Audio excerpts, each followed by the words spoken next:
Subtopik 1.1 Konsep kedaulatan. Kedaulatan ditakrifkan sebagai kekuasaan tertinggi dan kewibawaan sesebuah negara yang bebas serta mempunyai hak untuk melaksanakan pemerintahan dan pentadbiran negara. Kedaulatan negara kita dapat dilihat dengan lebih jelas sejak zaman Kesultanan Melayu Melaka. Kemerdekaan Tanah Melayu pada 31 Ogos 1957 dan pembentukan Malaysia pada 16 September 1963 pula mengukuhkan serta memantapkan negara bangsa kita yang bebas dan berdaulat. Kedaulatan dapat ditakrifkan dalam beberapa bahasa. Contohnya, bahasa Yunani. Dalam bahasa Yunani, kedaulatan ialah supernus atau supranus yang bermaksud agung atau tertinggi. Perkataan ini merujuk negara yang bebas dan merdeka. Selain itu, dalam bahasa Inggeris, kedaulatan ialah sovereignty yang bermaksud negara mempunyai kuasa penuh terhadap pemerintahan.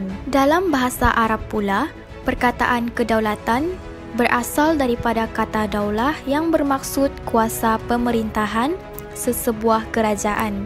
Manakala dalam bahasa Melayu, kedaulatan merujuk perkataan daulat yang bermaksud kekuasaan tertinggi terhadap pemerintahan negara. Beberapa orang tokoh memberikan tafsiran mereka tentang kedaulatan yang sesuai dengan zamannya. Ahli falsafah Yunani iaitu Aristotle memberi pandangan bahawa kedaulatan merupakan kuasa tertinggi dalam sistem pemerintahan sesebuah negara.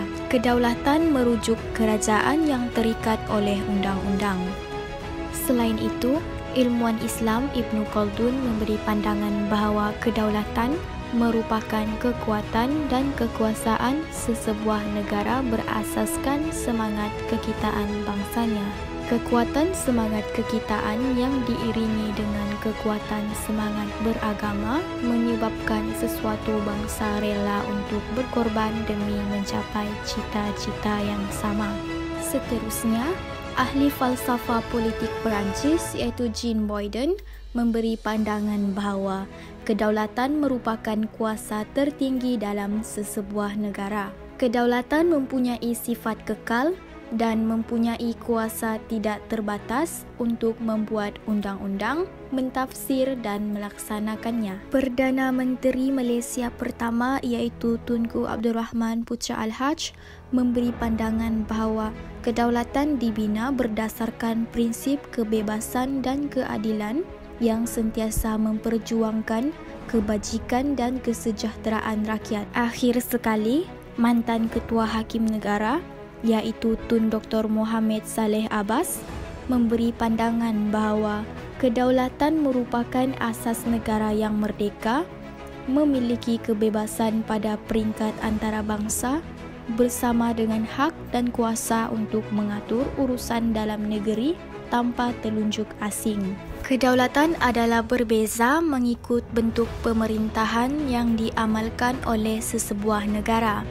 Terdapat beberapa jenis kedaulatan seperti kedaulatan tradisional, kedaulatan moden, kedaulatan undang-undang dan kedaulatan antarabangsa. Kedaulatan tradisional merujuk sistem pemerintahan berkuasa mutlak yang menguasai sepenuhnya segala urusan negara. Kedaulatan ini wujud sejak tamadun awal manusia. Kedaulatan negara kita pula berpaksi pada kedaulatan Raja-Raja Melayu. Kedaulatan terletak pada kekuasaan dan kewibawaan raja. Raja merupakan pemerintah yang mempunyai kuasa tertinggi. Kedudukan dan kedaulatan raja diperkukuh oleh taat setia rakyat. Kedaulatan moden dikaitkan dengan idea kemunculan negara bangsa selepas revolusi keagungan di England dan revolusi Perancis. Kedaulatan juga dikaitkan dengan hak rakyat dan kerajaan berperlembagaan. Selepas Perang Dunia Pertama, kedaulatan dikaitkan dengan nasionalisme yang menggunakan unsur persamaan rumpun bangsa dan bahasa untuk membentuk negara bangsa masing-masing. Kedaulatan negara kita sebagai sebuah negara bangsa pula lahir hasil gabungan negeri yang dikenali sebagai Persekutuan Tanah Melayu 1957 dan Persekutuan Malaysia 1963. Kedaulatan undang-undang bermaksud kerajaan dan rakyat terikat oleh undang-undang yang perlu dipatuhi.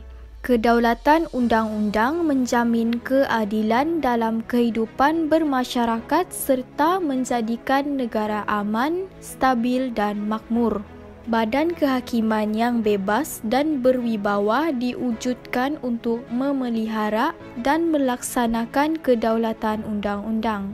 Kedaulatan undang-undang menjadi prinsip keempat dalam rukun negara. Kedaulatan antarabangsa merujuk pengiktirafan Pertubuhan Bangsa-Bangsa Bersatu PBB terhadap sesebuah negara yang tidak boleh dicabuli oleh negara lain.